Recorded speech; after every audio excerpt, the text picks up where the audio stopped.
Balik na iba. Alright. So you have to remove first the top sheet to avoid restriction. Tanggalin niyo po yung top sheet, sir. So para kung hindi sa gabal. Tanggalin mo lahat po.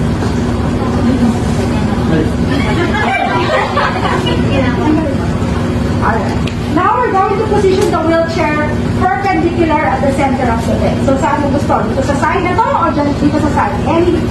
Kahit anong side pwede po siya. Andiyan na lang. Unlock mo muna yung nakalock po.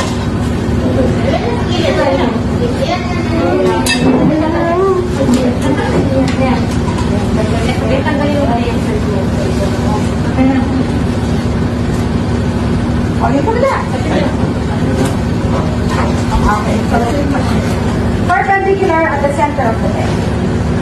Okay, then pasok nila ha.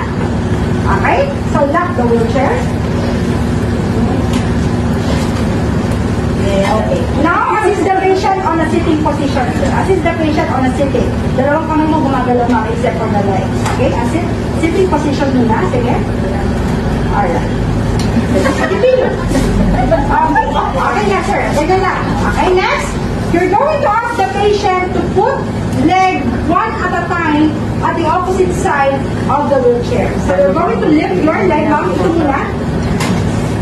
Away, now opposite side of the wheelchair. One leg, then the other leg. Then scoot, ma'am. Lift mo yung body na. Napunta sa wheelchair. Yan. And then, ma'am, sige, pakiayos mo na. Yung leg mo pa. Hindi pa straight. Curving po. Hindi. Isa-isa. Yan. And then, ma'am, sige, pakiayos mo na. Yung leg mo pa. Hindi pa straight. Curving po. Hindi. Isa-isa. Okay. Okay. And then, you have to scoop backward until you are on the edge of the bed lang. Okay? Kung yan na, yan lang. Mahulog ka. Okay? You can ask the patient, if possible, to hold on the wheelchair, ha? Hold on the wheelchair, hold handle of the wheelchair, and then lift your body and be transferred. Okay? If the patient cannot do it by herself, balik ka ma'am. So, assuming hindi niya kaya, you're going to ask the patient parent to hold on the handle ma'am of the wheelchair. We're going to insert our arms with closed fist under the axilla of the patient. So, sir? Why closed fist? This is to avoid touching the breast of the patient. Kaya closed fist. At the count of 3, sir, we're going to lift the patient towards the wheelchair.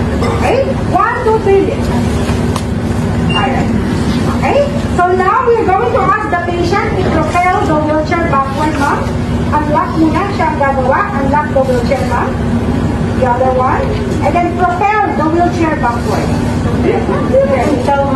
Yan. Until the legs or the feet is on the edge of the bed. Okay? Pag nakaganyan na, sir, dito ka. Babangon na yung mga foot plates. Ikaw magbababa. Foot plates. Foot rest. Yan. Babangon muna. And then we're going to put the leg one at a time into the foot rest. Mauuna ang near side, sir. Near side muna, na malapit sa'yo. Followed by the far side. Alright, so now you can move the patient. For example, galing natin siya sa puno.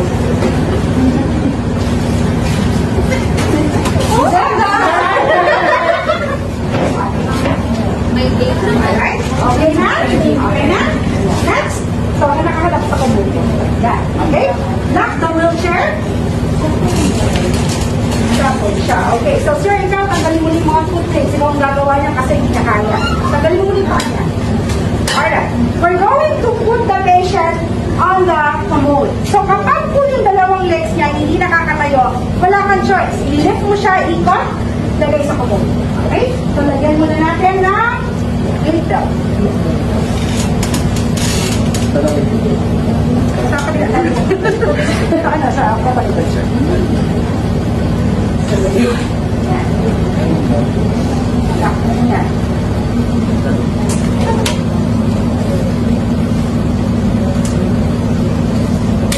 Okay? Alright. So, sir, i-lift natin siya. Okay, sir. Alipin dito ka sa lagyan. Lagyan mo siya dito. So, sir, hawakan mo yung mga dito. Hawakan mo, okay? Ilileft mo siya, sir, talaga. Bubuhatin mo. Then, ikot ka na papunta sa kubo. 1, 2, 3, go. Mali. Hindi siya nakakalakad ng daan mo, sir. So, dapat mabilis, sir. Ikot ka. Huwag ka na mag-step ng galit. Okay? Kailangan mo umikot talaga. Okay? 1, 2, 3, go. Okay, ipan.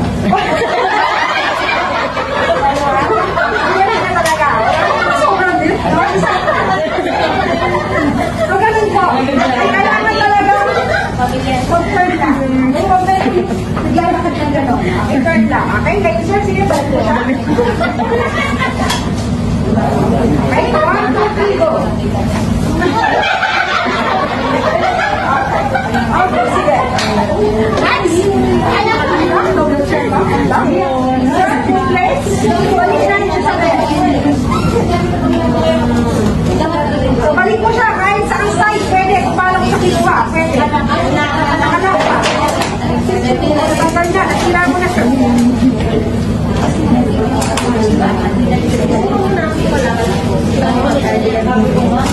Okay? Sige pa? Ilagay mo siya. Perpendicular again at the center. Yes, sir. Yan. Kung may babagay mo kasi, ha? Ilagay mo yung agaw. Ayan, ganyan lang muna. Now, sige. No, mamaya may last. Lagay mo muna yung legs niya sa taas na bed. Should be on the far side naman ang mauna. Tandaan, pag lalagay mo pa, far side ang mauna. Follow by the near side. Makuha? And then, from now, the wheelchair, ma'am. Yan, sige, sige. Okay, lock the wheelchair. If the patient can do it by herself, and now to lift your body going to the bed. Right now.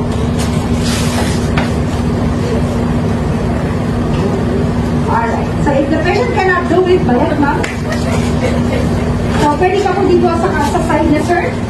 Close fist ulit. Insert under the axilla. And then, lift mo siya papunta sa bed. 1, 2, 3. Alright. Okay, next po. Ma'am, your legs po. One at a time. Isa-isa. One leg, the other leg, and then you have to lift your body at the center. Okay. Then, arrange your legs again. Okay. And then you can now remove the knee belt, sir. Alright. And then ask the patient to lay down. Assist the patient. Higa na siya. Put on the top sheet again. Okay, and then get the vital signs again of the patient, and then do the hand washing. Remove your gloves. Remove your gloves, do the hand washing, record and report. So that's it po on how to do it. Di ba? Okay ka na.